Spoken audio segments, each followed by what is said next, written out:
Admissions last school. Admissions open. BLLB, BBA LLB, BCom LLB, LLB and LLM. ரகங்கள் பலவிதம், ஒவ்வொன்றும் உலகத்தரம். தமிழக உற்பத்தியில் உங்கள் Anuj styles. MCR Pure Cotton Club. Formals and casual shirts. ஆனா அவர் கடந்து இன்னொரு தலைவர் அப்படிங்கும்போது இது ஒரு பெரிய அச்சத்தை உண்டு பண்ணுது. இன்னும் 100 பேர் இருக்கிறாங்க, உங்களுக்கு தெரியாது. 2002 வரைக்கும் நரேந்திர மோடி யாருக்கு தெரியும் சொல்லுங்க. 2002க்கு முன்னாடி இந்தியாவில் நரேந்திர மோடி யாருக்கு தெரியும்? தோல்வியே காணாத ஒரு அரசியல் தலைவராக இருக்கிறார். அவர் 25 வருஷத்துல அவர் எதிர்கொண்ட அத்தனை சட்டமன்ற தேர்தல், அத்தனை மக்களவை தேர்தலும் தொடர்ந்து வெற்றி. வந்த நாள்ல நாள்ல அவர் எம்எல்ஏவா கூட இல்லாத போது முதலமைச்சர். பிளஸ் RSS உடைய வளர்ப்பு. காந்திக்கு பிறகு மாஸ் மூவ்மெண்ட்கள் அதிகமாக கொண்டு வந்து இவர் தான்.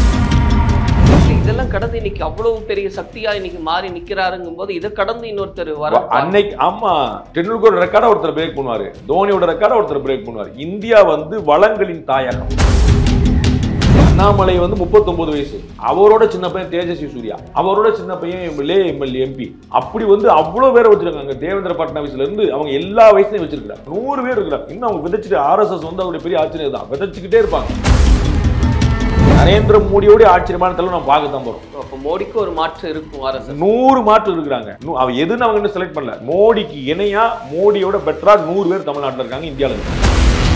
நரேந்திர மோடி RSS உடைய வளர்ப்பு. அந்த RSS 1000 பேர் வளர்த்து 100 பேர் ஸ்ட்ராங்கா வளர்ந்து அவங்க நாளைக்கு பார்த்து யாருனாலும் சொன்னா அப்படி நிப்பாட்ட முடியும். பிஜேபியோட கிராஃப்ல இனிமே இறக்கம் அப்படின்றது கிடையாது, ஏற்றம் தான். 25 வருஷத்துக்கு அவங்களுடைய டாமினன்ஸ் இருக்கும். அவங்க ஆளுங்கட்சியா இருப்பாங்களா எதிர்கட்சியா இருப்பாங்களான்னு எனக்கு தெரியாது. எனக்கு தெரிஞ்சு 2024 அவங்களுடைய ஆட்சி. அதை நான் என்னால் இன்னைக்கு சொல்லிட முடியும். 2019 அவங்களோட ஆட்சி, 24 அவங்க ஆட்சி, 29 அவங்களுடைய ஆட்சி. அதுல குழப்பம். அடுத்த ஆட்சியும் பிஜேபி ஆட்சி தான்.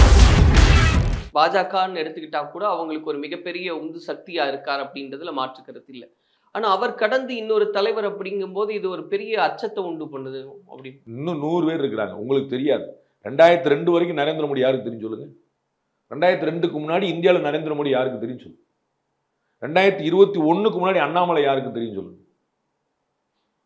2017க்கு முன்னாடி எடப்பாடி பழனிசாமி யாருக்கு தெரியும் சொல்லுங்க. இல்ல இதெல்லாம் கடந்து இன்னைக்கு அவ்வளவு பெரிய சக்தியா இன்னைக்கு மாறி நிக்கிறாருங்கும் போது இதை கடந்து இன்னொருத்தர் வர அன்னைக்கு ஆமா டெண்டுல்கர் ரெக்கார்டை ஒருத்தர் பிரேக் பண்ணுவாரு, தோனியோட ரெக்கார்டை ஒருத்தர் பிரேக் பண்ணுவாரு. இந்தியா வளங்களின் தாயகம்.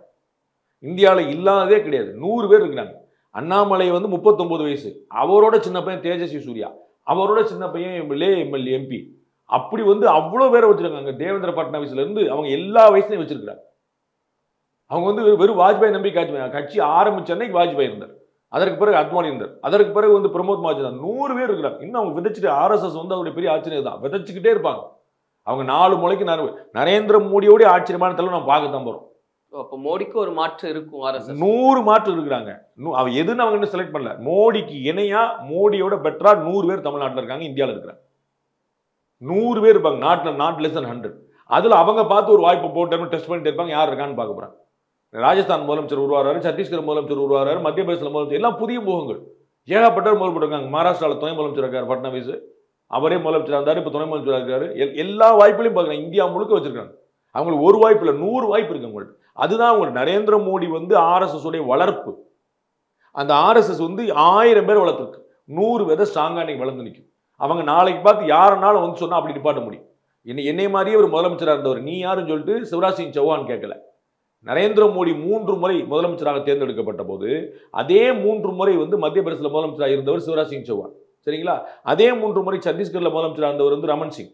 ஆனா இவர்கள் எல்லாம் விட்டுட்டு இவரை பிரதமர்னு சொல்லிட்டு நீங்க சீஃப் மினிஸ்டரா தொடர்வீங்க, அவர் பிரைம் மினிஸ்டர் எப்பா நேற்று வரைக்கும் நீ சீஃப் மினிஸ்டர் நானும் சீஃப் மினிஸ்டர், இன்னைக்கு பிரைம் மினிஸ்டர் யாரும் கேட்கல. இன்னைக்கு அதே நரேந்திர மோடியோட அமைச்சரவையில் மத்திய அமைச்சரா நிற்கிறாரு இவர் சிவராஜ் சிங் சௌஹான். ராஜ்நாத் சிங் இவர் முதலமைச்சராக முன்னாடி அகில இந்திய தலைவராக இருக்கிறார். சரிங்களா? அப்ப இருந்து இருக்கிறார். அப்ப உத்தரப்பிரதேச முதலமைச்சராக இருந்தவர் இன்னைக்கு அவருடைய அமைச்சராக இருக்கிறாங்க. ஸோ அந்த RSS வளர்ப்பு நீங்க எல்லாம் கற்பனை பண்ண முடியாது. இதை 100 பேர் சொல்லியிருக்காங்க, எல்லாருக்குமே தெரியும். இந்த டிசிப்ளின் வேற எங்கேயும் கிடைக்காது. இப்போ பிஜேபியோட கிராஃப்ல இனிமே இறக்கம் அப்படின்றது கிடையாது, ஏற்றம் தான். பிரசாந்த் கிஷோர் அவர்கள் சொன்னதை நான் சொல்ல விரும்புறேன். 25 வருஷத்துக்கு அவங்களுடைய டாமினன்ஸ் இருக்கும். அவங்க ஆளுங்கட்சியா இருப்பாங்களா எதிர்கட்சியா இருப்பாங்களான்னு எனக்கு தெரியாது. எனக்கு தெரிஞ்சு 2024 அவங்களுடைய ஆட்சி. அதை நான் என்னால் இன்னைக்கு சொல்லிட முடியும். 2019 அவங்களோட ஆட்சி, 24 அவங்க ஆட்சி, 29 அவங்களுடைய ஆட்சி. அதில் குழப்பம். அடுத்த ஆட்சியும் பிஜேபி ஆட்சி தான். அதற்கு பிறகு என்னங்கிற கொஞ்சம் ரொம்ப நம்ம கற்பனை பண்ணி ஓவரா சொல்ல முடியாது. அதனால இன்னைக்கு தேதிக்கு நாட்டில் என்ன நடந்துகிட்டு இருக்குங்கிற நான் பார்க்குறேன். கட்சிகள் எப்படி இருக்குன்னு பார்க்குறேன். இவங்க 24 கட்சி சேர்ந்து தான் இவங்களை எதிர்கொள்ளவே முடிஞ்சது. அப்போ கூட ட்ரிபிள் டிஜிட் வர முடியல. பிஜேபி வாங்கின தனி சீட்டோட எண்ணிக்கையில இந்த 24 கட்சி சேர்ந்து வாங்க முடியல. உங்களுக்கு புரியுதுங்களா? அப்ப எவ்வளவு தூரம் இவங்க எல்லாம் சேர்ந்து நாங்க வந்து ஜெயிச்சிட்டோம் மாதிரி சொல்லிட்டு இருக்காங்க. பிஜேபி தனியா வாங்கின 240 திமுக உள்பட காங்கிரஸ்ல இருந்து கம்யூனிஸ்ட்ல இத்தனை கட்சியும் சேர்ந்து அந்த 240 தொட முடியல. அவ்வளோ பின்னாடி இருக்கிறாங்க. அப்ப 50 பேர் சேர்ந்துக்கிட்டு அப்பயும் தொட முடியாத இருக்கக்கூடிய பிஜேபியை அவங்க 2029 தொட முடியாது. 2029 அவருடைய ஆட்சி தான்.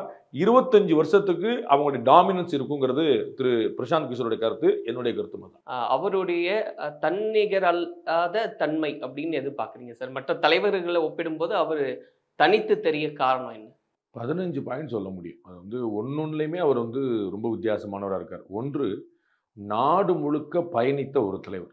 இந்த வாய்ப்பே முதல்ல நிறைய பேருக்கு கிடைக்கல. நாடு முழுக்க டிராவல், அதாவது கன்னியாகுமரியிலேருந்து நம்ம தந்தி டிவியில் ஒரு பேட்டி கொடுக்கும்போது அவர் வந்து திருப்பூரில் அவருக்கு நேர்ந்த அனுபவத்தை சொன்னார். அப்படி தமிழ்நாடு முழுக்க அவர் வந்து பயணம் செஞ்சிருக்காரு, இந்தியா முழுக்க பயணம் செஞ்சிருக்காரு, ஜம்மு காஷ்மீருக்கு ஏகப்பட்ட முறை பயணம் செஞ்சிருக்கிறாரு. அங்கே திரங்கா யாத்திரைன்னு பாஜக அவர் நடத்தின ஒரு யாத்திரைக்கு அவர் வழிகாட்டியாக இருந்து பண்ணியிருக்காரு. அப்போ நாடு முழுக்க மேற்கொள்ளக்கூடிய பயணம், இந்த காமன் மேனுடைய எண்ணங்கள் எதிர்பார்ப்புகள் என்னவா இருக்குது, ஆஷா ஆகான்ஷா அப்படின்னு அவர் அடிக்கடி பயன்படுத்துவார். அது வந்து என்னங்கிறது தெரிஞ்சிருக்கு. இந்த ஒரு வாய்ப்பு முதல்ல நிறைய தலைவர்களுக்கு இல்லை. ப்ளஸ் ஒரு மாநில முதலமைச்சராக 3 முறை தேர்ந்தெடுக்கப்பட்டிருக்காரு, 3 கன்சிக்யூட்டிவாக எலெக்ஷனில் ஜெயிச்சிருக்கிறார். அந்த வாய்ப்பும் நிறைய பேருக்கு, அரசியல்வாதிகளே நிறைய பேருக்கு கிடைச்சிருக்காத ஒரு வாய்ப்பு. அப்போ வந்து ஒரு 11-12 வருஷம் ஒரு ஆட்சியை ஒருத்தர் மாநிலத்தில் முதலமைச்சராக பண்ணும்போது அதை வந்து குரோத் ஸ்டேட்டுக்கு வந்து கொண்டு வர முடியாது. அதாவது வைப்ரண்ட் குஜராத், இன்னைக்கு நம்ம எல்லாருமே ஒவ்வொரு திராவிட மாடல் அந்த மாடல் ஒவ்வொருத்தரும் சொல்றதுக்கு முதல் மாடலாக, ஒரிஜினல் மாடலாக இருந்தவர் குஜராத் மாடலை கொண்டு வந்த அவர். வைப்ரண்ட் குஜராத் அவர் பண்ண ஒவ்வொரு ஆண்டும் அவர் பண்ண அந்த முதலீட்டாளர்கள் மாநாடு வந்து உண்மையிலேயே பயங்கர வைப்ரண்டாக போச்சு. சென்னையில் அவர் நடத்தின முதலீட்டாளருக்கான ஈர்ப்பு கூட்டத்தை நானும் நேரில் உட்காந்து தினமலருடைய ரிப்போர்ட்டராக இருந்து பார்த்தேன்.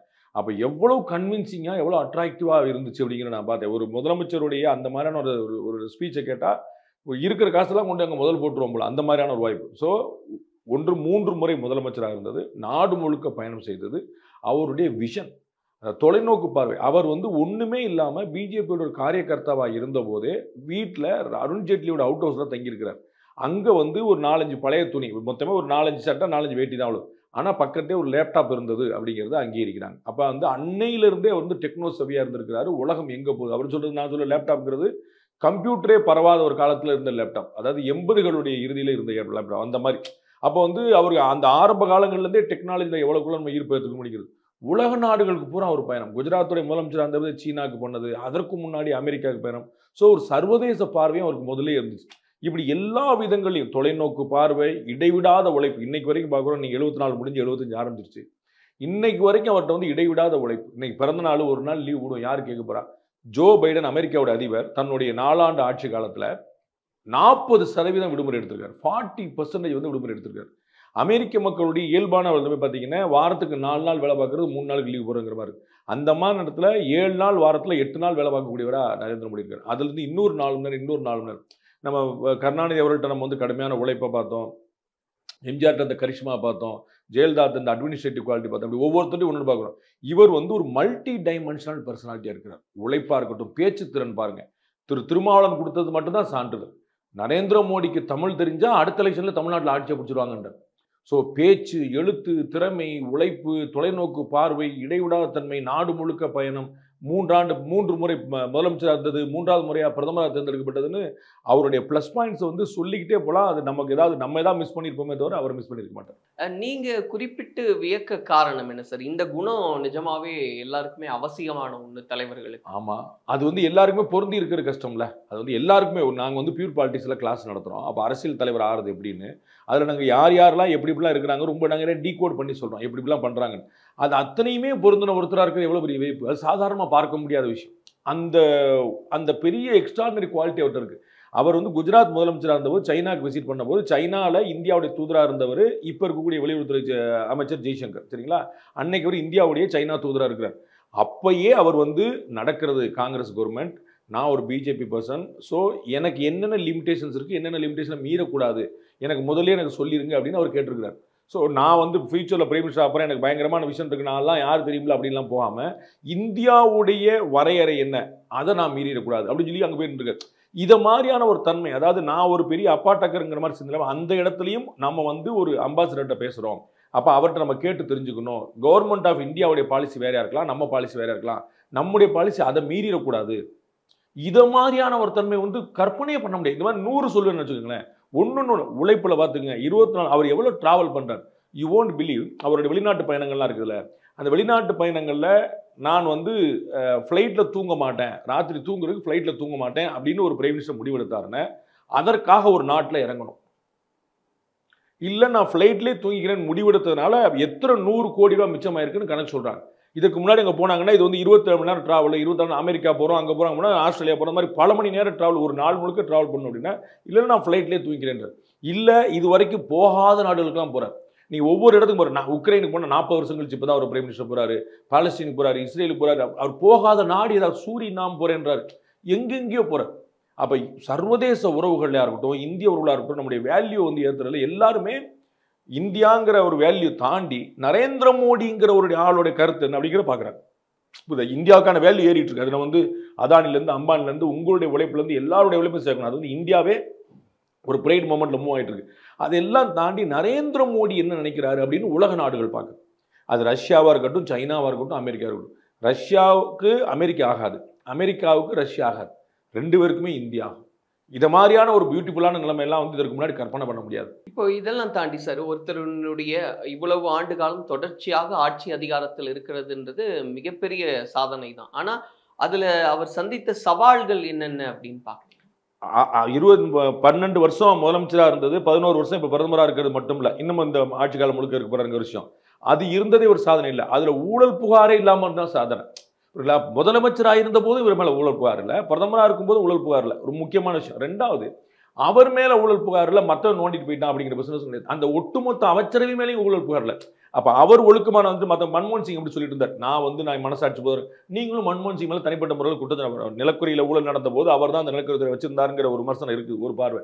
ஆனா நம்ம எல்லாரும் மன்மோகன் சிங் நல்ல மனுஷப்பா அப்படிங்கிற ஒரு நம்பிக்கைக்கு போறோம். அப்படி மட்டும் தன்னை சுருக்கிக்கிடாம ஒட்டுமொத்த அமைச்சரையும் கொண்டு போறாரு. ஒன்று, இதுவரைக்கும் இந்தியாவில் எந்த தலைவரும் எதிர்கொள்ளாத, எனக்கு தெரிஞ்சு ஜெயலலிதா ஒருத்தவங்க சொல்லலாம், அந்த மாதிரி வேற யாருமே எதிர்கொள்ளாத அளவுக்கு தனிப்பட்ட விமர்சனங்களை அவர் எதிர்கொண்ட மாதிரி இன்னொருத்தர் எதிர்கொண்டிருக்கே முடியாது. அவர் சொல்றாரு, பொது வழியில ஒரு ஜோக் அடிக்க முடியல, ஒரு ஜோக் சொன்னா, ஒரு நகைச்சுவை சொன்னா அதை வந்து ஒரு 10 உள்ளர்த்தம் பண்ணி கொண்டு போறாங்க. மீடியாக்கள் பூரா அவருக்கு எதிராக, இன்னைக்கு மீடியாக்கள் பூரா வட இந்தியாவில் அவருக்கு ஆதரவாக மாறிட்டாங்கிறதே சேர்த்தே சொல்றேன். எனக்கு அதில் ஒன்றும் குழப்பம் இல்லை. ஆங்கில ஊடகங்களும் இந்தி ஊடகங்களும் 90% அவர் சாதகமாக போயிடுச்சு. ஆனால் 2019 வரைக்குமே இந்த ஊடகங்கள் பூரா அவரை வந்து ஒரு ராட்சசன் மாதிரி, பேய் மாதிரி, பிசாசு மாதிரி, பூதம் மாதிரி கொண்டு போயிட்டு இருந்தாங்க. அப்படி ஒரு இருக்கும்போது எல்லாரும் எதிர்த்துக்கிட்டு அவர் அவர் வேலையை பார்த்துட்டு இருந்தார். ஒரு ஆச்சரியமான விஷயம், ஒரு நாளும் இந்த விமர்சனங்களுக்கு அவர் கவுண்டர் சொன்னதே இல்லை. அவர் வந்து குஜராத் கலவரத்துலேருந்து எல்லா பிரச்சனையிலும் அவர் வந்து பேய் பிசாசு சொல்லும்போது அவர் வந்து அமைதியாக அவர் வேலையை பார்த்துட்டு இருக்காரு. சப்கா சாத், அவர் குஜராத்துடைய முதலமைச்சராக இருந்தபோது தேஷ்கே விகாஸ்கலியே குஜராத் கே விகாஸ்ன்னு சொன்னவர், இந்த நாட்டின் வளர்ச்சிக்காக குஜராத்தின் வளர்ச்சின்னவர். பிரதமரான பிறகு சப்கா சாத் சப்கா விகாஸ், எல்லோருக்காகவும் எல்லாரும் அரவணைத்து வளர்ச்சினர். அதில் அவர் ரொம்ப தெளிவாக இருக்கார். இந்த 80 கோடி மக்களுக்கான இலவச உணவு தானியம் சொல்லும்போது இந்துக்கள், முஸ்லீம்கள், கிறிஸ்டியன்கள் சொல்ல, இந்தியர்கள்னு சொல்ல. அவருடைய வந்தே பாரத் ட்ரெயின் வரும்போது இந்துக்களுக்கு ஒரு கோச், முஸ்லீம்களுக்கு ஒரு கோச் சொல்ல, இந்தியர்களுக்கான ஒரு கோச் சொல்ல. அப்படி தனிப்பட்ட தாக்குதலை இவரை மாதிரி எதிர்கொண்ட ஒருத்தர் கிடையாது. அவர் வந்து ஏதோ பேய் பிசாசு மாதிரியே கொண்டு போய் போட்டு, அதை எல்லாம் தாண்டி மக்கள் அவரை ரொம்ப திடமாக புரிஞ்சுக்கிட்டாங்க. வரலாற்றில் நேருக்கு பிறகு யாருமே கற்பனை பண்ண முடியாத அளவுக்கு வந்து ஒரு 3வது முறையாக வந்து நின்றுருக்கிறார். அவருடைய தனிப்பட்ட தாக்குதல் வந்து ரொம்ப யூனிக்கான விஷயமா நான் பார்க்குறேன், அதை எதிர்கொண்ட விதம். நீங்க சொன்ன மாதிரி ஒரு எதுவுமே இல்லாத ஒரு இடத்துல இருந்து இன்னைக்கு இந்த ஒரு இடத்துக்கு வந்திருக்காருன்னா அதுக்கு முக்கியமான விஷயம் என்னன்னு நீங்க பாக்க, இறைவனுடைய கருணை, RSS உடைய வளர்ப்பு, அவர் மனசுல இருக்கக்கூடிய பரிசுத்தம். ஒன்று, கடவுளுடைய ஆசீர்வாதம் இல்லாமல் இதெல்லாம் சாத்தியம் இல்லை. அது வந்து ரொம்ப முக்கியமான விஷயம். அது அப்படின்னா தான் எல்லாமே பாசிட்டிவாக வரும். அது வந்து ஒரு தோல்வியே காணாத ஒரு அரசியல் தலைவராக இருக்கிறார். அவர் வந்து 25 வருஷத்தில் அவர் எதிர்கொண்ட அத்தனை சட்டமன்ற தேர்தல், அத்தனை மக்களவைத் தேர்தலும் தொடர்ந்து வெற்றி.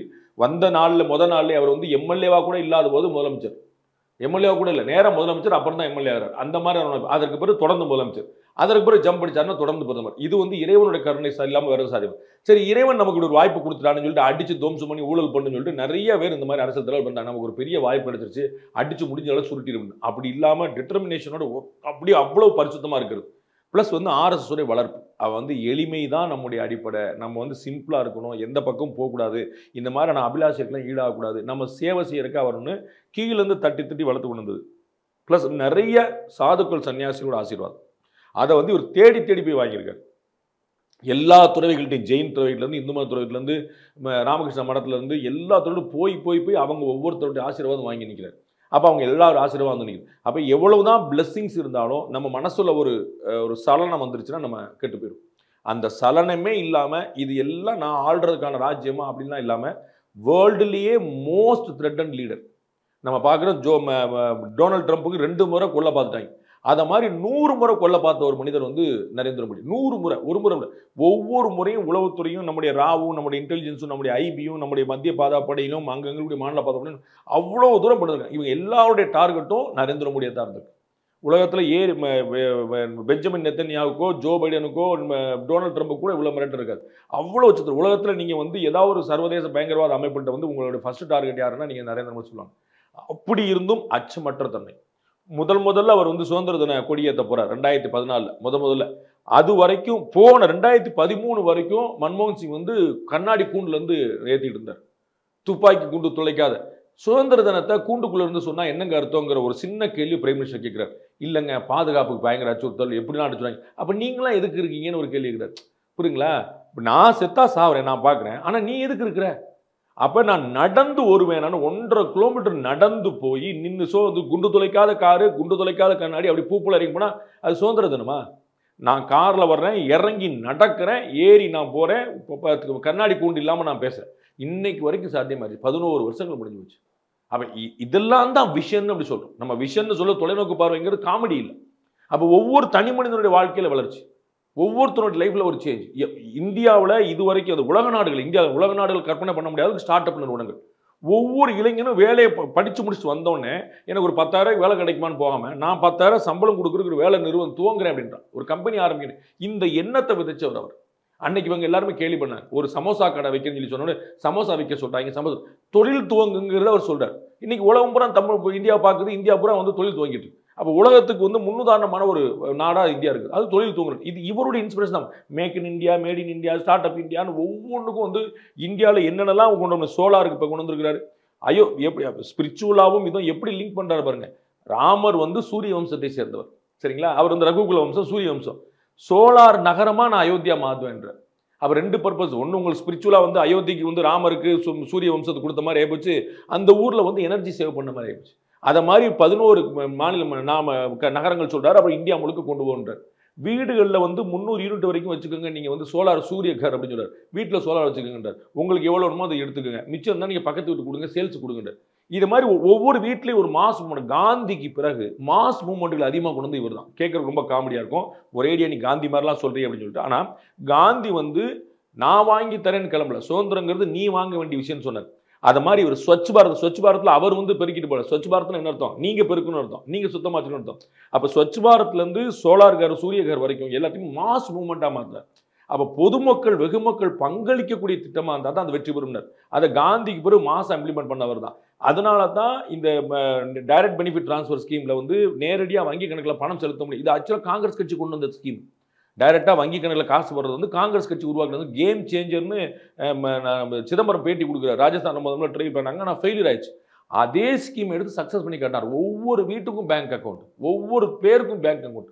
அது எப்படி சாத்தியப்படுத்தினார்? தமிழ்நாட்டில் மட்டுமே 10 லட்சம் போலி ரேஷன் கார்டுகளை அவருடைய ஸ்கீம்னால ஒழிச்சிருக்காங்க. 10 லட்சம் போலி ரேஷன் தமிழ்நாட்டில் மட்டும். இப்படி இந்தியா முழுக்க எவ்வளோ?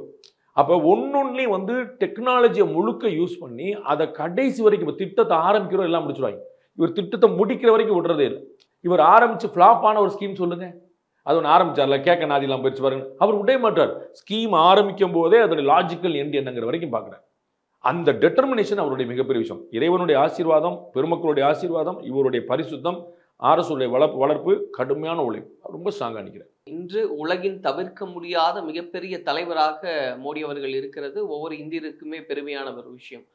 இந்த இடத்துக்கு அவர் வர்றதுக்கு இந்த நகர்வுகளை எல்லாம் அவர் பயன்படுத்தினாரு. உண்மையிலேயே உலக அளவுல ஒரு குறியீடா மாறுறதுக்கு இதெல்லாம் பண்ணாரு அப்படின்னா எதெல்லாம் குறிப்பிடலாம்? அவருடைய ஒவ்வொரு விஷயத்தையுமே நம்ம குறிப்பிடணும். சர்வதேச விவகாரங்கள்ல எனக்கு இது சம்பந்தம் இல்லைங்கிறது இல்லாம நம்ம வாலண்டியரா மூக்கம் நுழைக்கிறது ஒரு சைடு எடுத்து இல்லை, 2 பேருக்கும் நல்லது என்ன சொல்லுது. அப்ப ரஷ்யா உக்ரைன் சண்டை போடுது. சண்டை ஆரம்பிச்சதே ரஷ்யா. அப்ப ரஷ்யாவுடைய அதிபர்கிட்டே போய் அப்பா இது வந்து போருக்கான காலம், it's not a war of era அப்படின்னு சொல்றதுக்கு வந்து ஒரு கட்ஸ் வேறு. நார்மலா சர்வதேச அளவில் டிப்ளமசியில் என்ன சொல்லுவாங்க, நமக்கு தேவையில்லை சார், ஊர் 2 விட்டா நமக்கு கொண்டாட்டம். அவங்க என்ன சண்டை போடுறாங்களா, அவங்க எண்ணெய் எவனும் வாங்க மாட்டாங்களா, நம்ம எண்ணெயை வாங்கிக்கிறோம், அதோட முடிச்சுக்கணும்னு சொல்லி. அப்படி மட்டும் இல்லாமல் நாம போய் அவங்களுக்கு அட்வைஸ் பண்ணுறது. அப்போ இஸ்ரேலுக்கும் பாலஸ்தீனில் வந்து காசாக்கும் சண்டை. அங்கே சண்டை நடக்கும்போது இஸ்ரேலுக்கு வந்து இஸ்ரேல் மீது நடந்து பயங்கரவாத தாக்குதல் தெளிவாக சொல்ல முதல்ல சொன்னது பாரத பிரதமர் நரேந்திர மோடி. பின்னாடியே ரம்ஜான் மாதம் வருது, அங்கே தாக்குதல் நடத்தாது அப்படின்னு நிப்பாட்டினவரும் நரேந்திர மோடி. அப்புறம் காசால பாதிக்கப்பட்ட மக்களுக்கு நாங்க துணை போறோம், அது இஸ்ரேல் வழியா தான் போகணும், அப்ப அவங்களுக்கு உதவி பண்ற பொருளுக்கு வண்டிக்கு வழி விடுன்னு சொல்றாரு. அப்ப காசாக்கு ஹெல்ப் பண்றதுக்கு இஸ்ரேல் வழியாவே போறதுக்கான அனுமதி.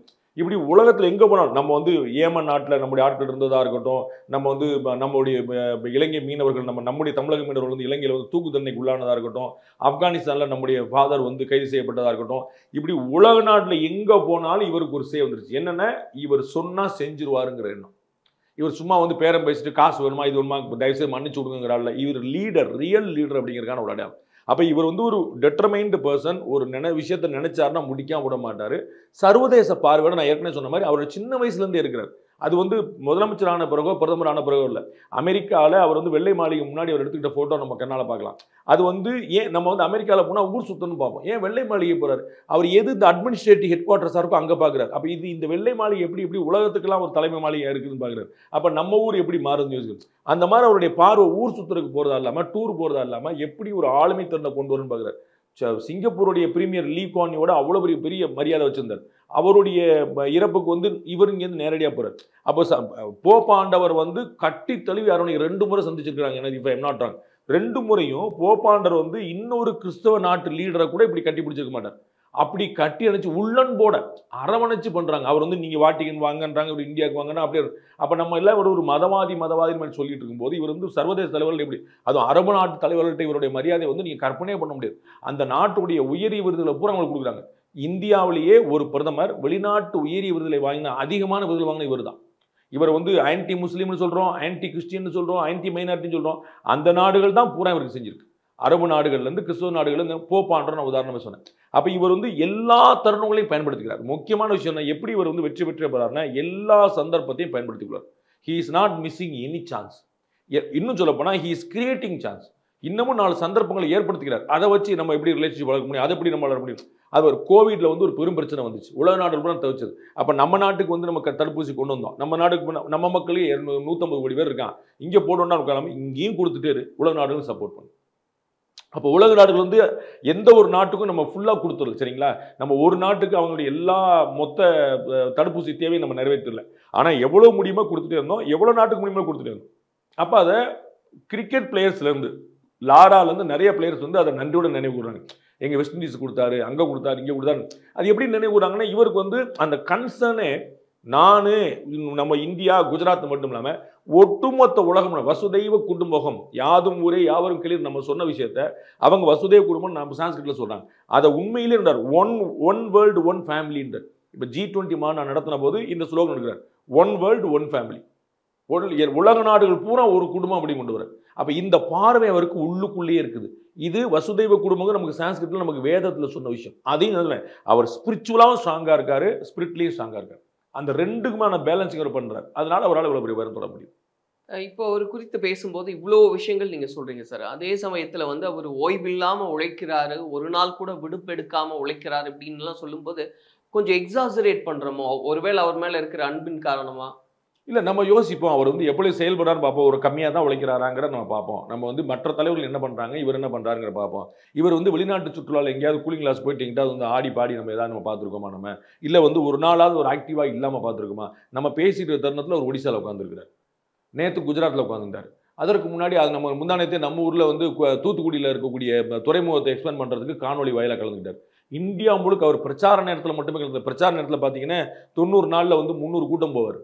அந்த நாள் மட்டும் இல்லை, எல்லா நாளும் அப்படி இருக்கார். நம்ம பார்த்தோம் அவருடைய தாய் மரணித்த அன்னைக்கு அவர் வந்து வெஸ்ட் பெங்காலில் வந்து ரயில் வந்தே பாரத் ரயிலை தூக்க போனார். அன்னைக்கு வந்து இவர் பேரை சொன்னாலே பல்ல கடிக்கிற மம்தா பானர்ஜி கூட சொன்னாங்க, இந்த தருணத்தில் நீங்கள் வந்து நின்று மறக்க முடியாது அப்படின்னு அவங்க சொல்கிறாங்க. அவங்க அம்மா இறந்துருக்காங்க, அவங்க அம்மாவை கொல்லி வச்சுட்டு நேராக போய் ஃபங்க்ஷன் அந்த துவக்கி யார் போனோம். இது இப்படி ஒரு உழைப்பு நீங்கள் யாராவது கேட்பீங்களா? இன்னைக்கு துவக்கி வைக்கணுமா? துவக்கி வேணும், நாளைக்கு கூட மாற்றிக்கலாம், யாருமே கேட்போம். ட்ரெயினை இன்னைக்கு துவக்கிறப்ப இல்லை, செவ்வாய்க்கிழமைகளும் புதன்கிழமை, நோபடி வில் கொஸ்டின் இல்லை. செவ்வாய்க்கிழமை துவக்கு விழான்னு சொல்லிட்டோம், அது நடந்தே தீரும். அதற்கேற்ற மாதிரி எங்கள் அம்மாவுடைய இறுதி சடங்குகளை நான் முன்னாடி வச்சுக்கிறேன். ஆனால் அந்த ஃபங்க்ஷன் சொன்னபடி நடக்கும். அங்கே லட்சம் பேர் எதிர்பார்த்துட்டு இருப்பாங்க, ட்ரெயின் புக் பண்ணியிருப்பான், 4 பேர் வந்திருப்பான், அது அப்போ 1000 விஷயம் நடக்கும், அது பண்ணிடணும். இந்த மாதிரியான ஒரு மனசுல ஒரு வைராக்கியம் வேற எங்க நிற்கும்? வேற எப்படி பார்க்க முடியும்? அப்போ இவரை வந்து உழைக்கிறாருன்னு சொல்லாம வேற யார் உழைக்கிறாருன்னு சொல்லுவீங்க? அது எப்படி எக்ஸாஜரேட் ஆகும்? என்னைக்கு உழைக்காம இருக்கு? எத்தனை நாடுகளுக்கு பயணம் இவர் பயணம் பண்ண மாதிரி இதுக்கு முன்னாடி ஏதாவது ஒரு இந்திய தலைவர் பயணம் பண்ணியிருக்காரா? ஏன் இந்திய வெளியுறவுத்துறை அமைச்சரோட இவ்வளவு பயணம் பண்ண கிடையாது. அது சுஷ்மா ஸ்வராஜ் இருக்கட்டும், இவராக இருக்கட்டும், இவ்வளவு டிராவல் பண்ண மாதிரி ஒரு பிரதமர் எப்படி இவ்வளவு டிராவல் பண்ணார்? அவர் இந்தியாவுக்குள்ள தமிழ்நாட்டுக்கு எத்தனை முறை வந்திருக்கிறார் நம்ம நினைவிலேயே? அப்ப இவ்வளவு முறை ஒருத்தர் வந்திருக்க முடியுமா? போற இடம் பூரா அண்ட் ஒவ்வொரு முறையும் ஒரு பெரிய பெரிய விஷயத்தோட வர்றாரு, பொருளோட வர்றாரு, திட்டங்களோட வர்றாரு. இப்போ வரைக்கும் புது புது திட்டங்கள் கொண்டு வந்துட்டே இருக்கிறாங்க. ஜம்மு காஷ்மீர்ல 370 கொண்டு வந்தெல்லாம் சாதாரண தூக்கினெல்லாம் சாதாரண விஷயமா? ஒரு பிளட் ஷெட் இல்லாம கற்பனை பண்ணக்கூடிய விஷயங்களா? அப்ப எவ்வளவு சேலு, ஒரே நாடு ஒரே தேர்தல், இந்த மாதிரி எதுவுமே இங்க இருந்து அங்க நகர்த்துறதுங்கிற செங்கல் நகர்த்துற விஷயமா பண்ணல. எல்லாமே வந்து டிரான்ஸ்ஃபார்மிங் விஷயமா வச்சுக்கிறார், தலைகீழ மாத்தணும் அப்படிங்கிற விஷயமா நினைக்கிறார். அப்ப அது வந்து ஒரு அசாத்தியமான உழைப்பு. அந்த உழைப்புங்கிறது அவர் நிகழ்ச்சியில் கலந்துக்கிறது மட்டுமே இல்லை, எவ்வளவு ஃபைல் பார்க்கணும், எவ்வளவு டிஸ்கஸ் பண்ணணும், எவ்வளவு சஜஷன்ஸ் கொடுக்கணும், எவ்வளவு ஐடியா எடுக்கணும். முந்தா நேத்து அஜித் தோவல் வந்து ஒரு வீடியோ போட்டிருக்கிறாரு. பாகிஸ்தான் ஆக்குபைடு காஷ்மீர்ல, அதாவது நம்ம ஏரியாவில் இருக்கக்கூடிய பாகிஸ்தானோட நிலை, அதை வந்து நம்ம தாக்கி தகர்க்கிறோம். அதை எடுத்து போட்டுட்டு அவர் அஜித் தோவல் எழுதுறாரு, நம்ம வந்து பிஓகேல இருக்கிற பாகிஸ்தான் முகாமை தூக்கிட்டோம், பிஓகேக்கு நம்ம விசாவே இல்லாம நம்ம போற காலம் வந்து வெகு தொலைவில் இல்லைன்றார். புரியுங்களா? எவ்வளவு ஸ்ட்ராங்கான மெசேஜ். பாகிஸ்தான் வந்து பதில் வரணும்ல, சண்டைக்கு வரணும்ல, இல்ல. புரியுங்களா? பிஓகே யாரோட வந்து எஸ்டாப்ளிஷ் பண்றாங்க. ஜம்மு காஷ்மீரை சரி பண்ணது மட்டும் இல்ல, பிஓகே என்னது நேரு காலத்துல நம்ம இழந்தோம், மோடி காலத்துல மீட்டோன்னு வரப்போகுது, அதை சொல்றாங்க. அப்ப இந்த மாதிரியான ஒரு பாரு, மால்தீவ்ஸ்க்கும் நமக்கும் அவ்வளவு பெரிய சண்டை வந்துச்சு, அதை வந்து இவர் தனிப்பட்ட முறையில் தாக்குனாங்க. இவர் வந்து நீ அந்தமான் ஐலாண்டு போனா நீ பெரிய ஆயிருவியா அப்படின்னு சொல்லி தாக்குனாங்க. ஒண்ணுமே பேசல, அம்மான் வேலை பண்றாரு. சைனாக்கு ஆதரவா இருந்த அவங்களுடைய பிரைம் மினிஸ்டர் மொய்து வந்து இன்னைக்கு மாறுறாரு. நமக்கு ஆதரவா நம்ம வந்து அவங்க உறவு தெளிவா இருக்கு, நாங்க இந்தியா பாய்ச்ச முடியாதுன்னு சொல்லி சொல்றாங்க. புதிய பங்களாதேஷ்ல பழைய சீஃப் மினிஸ்டர் பிரைம் மினிஸ்டர் துரத்தி விடுறாங்க, அந்த பிரைம் மினிஸ்டர் நம்மகிட்ட தான் இருக்கிறாங்க. புதிய கவர்மெண்ட் வந்திருக்குது, அவங்களும் நம்மகிட்ட நல்ல ரிலேஷன் வேணுன்றாங்க. ஆப்கானிஸ்தான்ல தலிபான்கள் ஆட்சி வந்து நிக்குது, ஒரு காலத்துல பயங்கரவாதின்னு சொல்லப்பட்டவங்க, அவங்க ஆட்சி நிக்குது, அவங்களும் நம்மகிட்ட நல்லுறவு பண்றாங்க. உங்களுக்கு புரியுதுங்களா? சர்வதேச பயங்கரவாதம் சொல்லப்பட்ட இயக்கம் வந்து நமக்கு ஆதரவா நிக்குது. இவங்க தடுத்து வந்து பிரதமர் துரத்தி விடுறாங்க, நமக்கு ஆதரவா நிற்காங்க. பழைய பிரதமர் நம்மகிட்ட வந்து நிக்கிறாங்க, நம்மளை எதிர்த்த மால்தீவ்ஸோட பிரதமர் திரும்ப நம்மகிட்ட நிற்கிறார். இப்படி இந்த டிப்ளமசியில இதுவரைக்கும் காணாத ஒரு விஷயத்தை செஞ்சுட்டு இருக்கிறார். கடுமையான உழைப்பு மூலமான மட்டும்தான். உழைப்புங்கிறது இன் பிரசன்ஸ் வந்து நேரா ஒரு விழாவை நிகழ்ச்சி துவக்கிக்கிறது மட்டுமே இல்லை, அதற்கு பின்னாடி ஒரு சின்ன மூவ் நடக்கிறதுக்கு முன்னாடி பின்னாடி 150 மூவ் நடந்திருக்கும். அதை அவர் சாத்தியப்படுத்துவார் கடுமையான உழைப்பு மூலமா. இப்போ இவ்வளோ குவாலிட்டிஸ் இருக்கு அப்படின்ற பட்சத்துலேயும் தமிழ்நாட்டில் சில கட்சிகள் அவர் வந்து ஏற்கிறக்கோ இல்லை தொடர்ச்சியாக விமர்சிக்கிறதுக்கு என்ன காரணம்? அவர் தமிழ்நாட்டிலையும் ஆட்சியை பிடிச்சிருவாருன்னு அவங்களுக்கு தெரிஞ்சு போச்சு, அதுதான், வேற ஒன்று, ஒரு பயம்தான், வேற ஒண்ணுமே கிடையாது. விஜயை வந்து எதுக்கு தாம பர்சன் எதிர்க்கிறாரு? அது எதுக்கு அவர் விமர்சனம் பண்றாரு? என்ன பண்ணணும்? அவர் திமுக எதிராக விஜய் என்ன சொன்னார்? இது வரைக்கும் இத்தனைக்கும் திமுகவுடைய கொள்கைகள் என்ன இருக்கோ அதை தான் கடைபிடிச்சு வர்றாரு. சரிங்களா? பெரியாருடைய சிலைக்கு மாலை போடுறாரு, அண்ணாவுடைய பிறந்தநாள் வழிகாட்டுறாரு, இருமொழி கொள்கை வேணுன்றார், நீட் வேணான்றார், சிஏ தப்பு, திமுக என்னெல்லாம் சொல்லிச்சு. திமுக எதிர்த்து ஒரு வார்த்தையோட விஜய் பேசல. சரிங்களா? எதுக்கு வந்து திமுக வந்து அவர் எதுக்குது? இவ்வளவுதான் பாயிண்ட். ஏன்னா அவர் வளர்றாரு, நமக்கு போட்டியா வந்துருவாரோன்னு ஒரு பயம். அவர் வந்து ஒரு நபர் ஒரு கட்சி, அவருக்கு இவங்க வந்து ஆளுங்கட்சி சென்ட்ரல் இருக்கிறாங்க. இங்க தமிழ்நாட்டில் அந்த கட்சி ரொம்ப வேகமாக வந்துட்டு இருக்கு. போன முறை வந்து கூட்டணியோட 18% வாங்கிருச்சு, தனியா 11% வாங்கிருச்சு. அவங்க ரொம்ப உத்தரவாதமா தெரியும் அவங்க வந்து ஆட்சியை பிடிச்சிருவாங்க. அப்ப அதை எப்படி தடுக்கலாம் அல்லது எப்படி தள்ளி போடலாங்கிற முயற்சி தான். அவங்க சொல்ற ஒரு புள்ளி வர வேணும்ல. நான் இப்ப இத்தனை பாயிண்ட்கள் சொன்னேன்ல, நான் வந்து ஒரு வெளி நபரா 3ஆம் நபரா அவ்வளவு பாயிண்ட் சொல்றேன், அவங்க வந்து புள்ளி வரத்தை அள்ளி விடுறாங்க. புள்ளி வரத்தோட மறுங்க. நீங்க நரேந்திர மோடி பேய், நரேந்திர மோடி பிசாசுன்னு சொல்லாதீங்க. நரேந்திர மோடி என்னெல்லாம் செய்யலன்னு சொல்லுங்க. புரியுங்களா? இல்ல இவரோட பெட்டரா நாங்க எல்லாம் பண்ணோம்னு சொல்லுங்க, அது சொல்லுங்க. புரியுங்களா? நீங்க வந்து அரசமைப்பே பாழாக்குறாருன்னு சொல்லிங்க, அரசமைப்பை பாழாக்குறாரு. ஆனா அரசமைப்பை 70 முறை மாத்தினது நீங்க, அது 70 முறை உங்களுக்காக மாத்திருக்கீங்க. முதல் வருஷம் பாரத ரத்னா அவார்டு அறிமுகப்படுத்தப்படுது, பாரத ரத்னா அவார்டு அறிமுகப்படுத்தப்பட்ட போது அவரே அவருக்கு கொடுத்துக்கிறார் ஜவஹர்லால் நேரு. பாரத ரத்னா பிரதமர் அறிவிக்கிறாரு, வாங்குறவர் யாரு? பிரதமர். எப்படி இப்படி கொடுத்துக்கிடுவாரா? இந்திரா காந்தி அவங்களுக்கு அவங்களே அறிவிச்சுக்கிறாங்க. இதை மாதிரி நரேந்திர மோடி செஞ்சா நம்ம என்ன செஞ்சிருப்போம் சொல்லுங்க? இந்த ஆண்டு பாரத ரத்னா விருது நரேந்திர மோடிக்கு அப்படின்னு அறிவிக்கிற நரேந்திர மோடி எப்படி காமெடியா இருக்கும் பாருங்க. இது நடந்திருக்கு. புரியுங்களா? அப்ப இவர்கள் வந்து அரசியலமைப்பை பத்தி எவ்வளவு மாநிலங்களை கலைச்சிருக்கிறாங்க. அப்ப இவங்க வந்து டெமோக்ரஸிக்கு எதிராக எவ்வளவு இருந்திருக்காங்க, நான் புள்ளி ஓரத்தோட சொல்றேன். அப்படி இவர் என்ன செஞ்சிருக்காருன்னு சொல்லுங்க. உங்களுக்கு புரியுங்களா? ஒரு பஞ்சாப் ஹரியானா மக்கள் விவசாயிகள் எதிர்ப்பு தெரிவிக்கும் சரி, விவசாய சட்டத்தை வாங்கிக்கிறார், திரும்ப அந்த சட்டத்தை கொண்டு வராரு, உறுதியா நிற்கிறார், நல்லது. அண்ணன் எடப்பாடி பழனிசாமி சொல்லியிருக்காரு அந்த சட்டம் அற்புதமான சட்டம், அதுல நிறைய நல்ல விஷயங்கள் சொல்லியிருக்காரு. அப்புறம் வந்து அந்த மக்கள் சரிங்களை எதிர்க்கிறார்.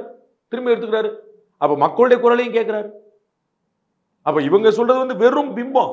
அவங்க சொல்ல ஒரு புள்ளி வரும் சொல்லட்டும். அண்ணன் திருமாவளவன் வந்து மதுவிலக்கு வந்து வேணும்னு அவ்வளவு ஆவேசமா பேசினாரு. இப்ப போய் அறிக்கை கொடுக்கும்போது பாத்தீங்கன்னா மத்திய அரசு மாத்தணும்னு சொல்லிட்டு வந்தாரு. அந்த பக்கம் போட்டா யாரும் கேட்க மாட்டாங்க. இந்த பக்கம் அடிச்சா நமக்கு பிரச்சனை, அந்த பக்கம் அடிப்பா அவ்வளவுதான். அவருடைய மாநிலத்தை குஜராத்ல மதுவிலக்கு இருக்குல்ல, அவருடைய கூட்டணியில் இருக்கக்கூடிய மாநிலத்தில் பீகார்ல மதுவிலக்கு இருக்குல்ல, அப்ப அவங்க செஞ்சிருக்காங்கல்ல, நீங்க செய்யலாம்ல. அப்ப அந்தந்த மாநிலங்கள் செய்யலாம், தமிழ்நாட்டில் செய்யலாம்ல.